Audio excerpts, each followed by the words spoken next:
When a person decides to be evil, we see them as evil.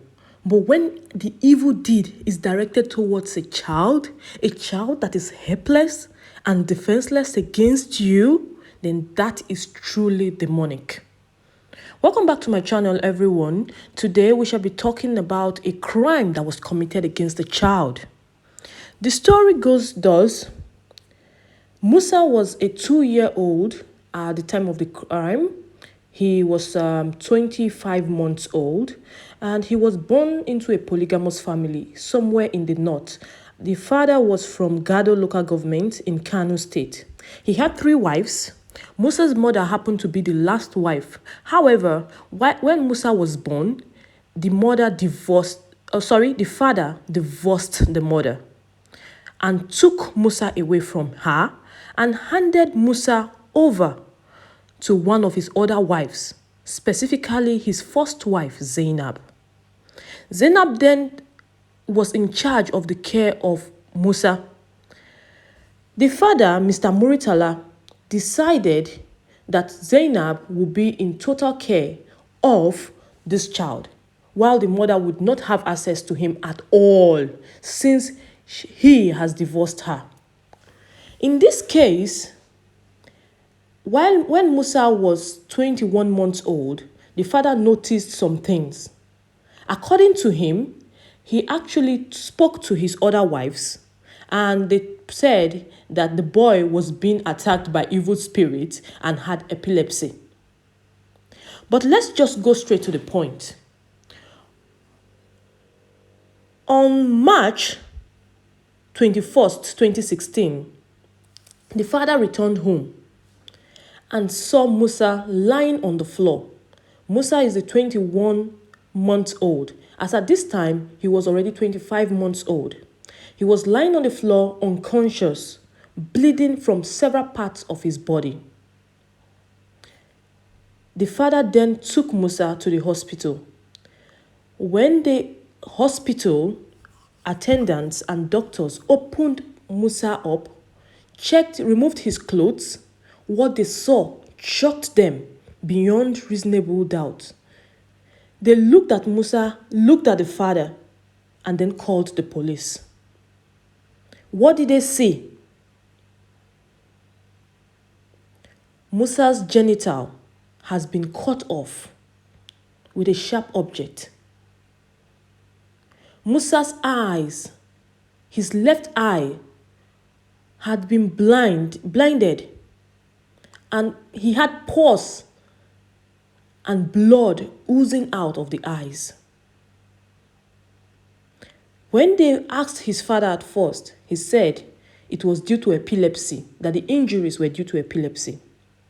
Not only that, Musa's both arms and both legs were broken, fractured.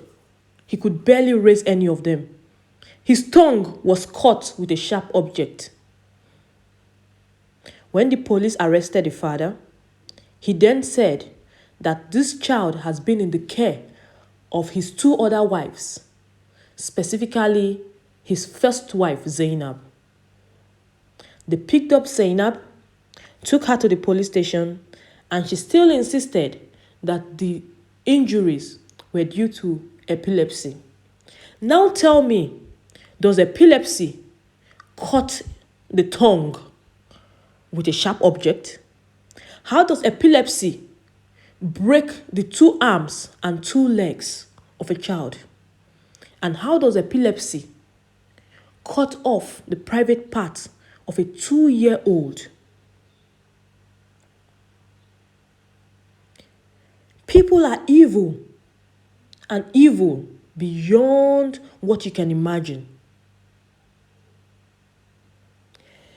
This case sparked so much rage in people and government, and people donated towards the care of this boy.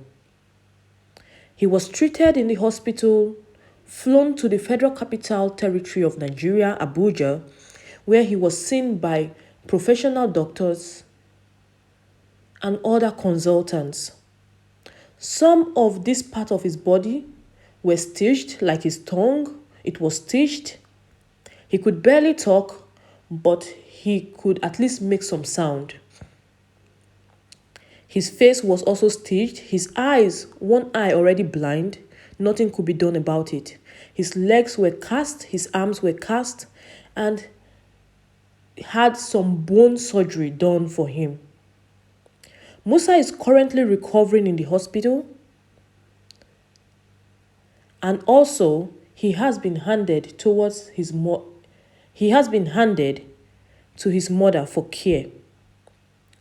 After some time, Musa was able to walk a little with the help of a walker, and because people did not want or suggested that Musa should not be in the care of his father so he would not be reminded of the trauma, he was moved to Abuja. His mother was also moved. They got an accommodation with the help of well-wishers and support from other people. This is Musa right now. Musa is growing and he seems to be fine. He does not have everything every child has anymore. Some of his part of his body has been dismembered and removed. However, Musa is still trying to be like every normal kid out there. My question now is, how can people be so evil? How can people be so wicked? The stepmother, however, was charged to court and right now is lingering in prison. It is not stated how long she will be in prison or what if the court has finally convicted her. However, she's still in prison awaiting the final verdict. Please subscribe